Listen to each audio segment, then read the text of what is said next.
আসসালামু আলাইকুম। বাংলাদেশের স্বাধীনতার ঘোষণা কে দিয়েছিলেন এবং ঘোষক কে ছিলেন, কার নির্দেশে ঘোষণা হয়েছে? যারা না জানেন এই ভিডিও থেকে জানেন এবং ফলো এবং শেয়ার দিয়ে আমার পাশে থাকবেন ইনশাআল্লাহ।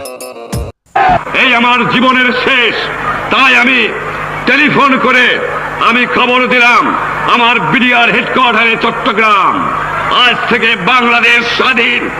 আমার জীবনে তোমাদের সঙ্গে দেখা হতে না পারে, বাংলার ঘরে ঘরে জানিয়ে দাও, যে পর্যন্ত না 7 কোটি মানুষ স্বাধীনতা না পাবে সংগ্রাম চালিয়ে যাও, যুদ্ধ করো।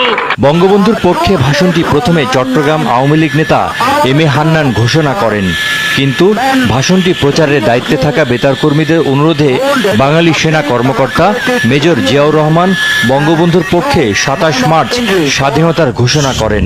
On behalf of our great national leader, the Supreme Commander of Bangladesh, Sheikh Mujibur Rahman, do hereby proclaim the independence of Bangladesh. Jai Bangla. বঙ্গবন্ধুর স্বাধীনতার ঘোষণার খবরটি ফলাও করে প্রচার করা হয় বিদেশি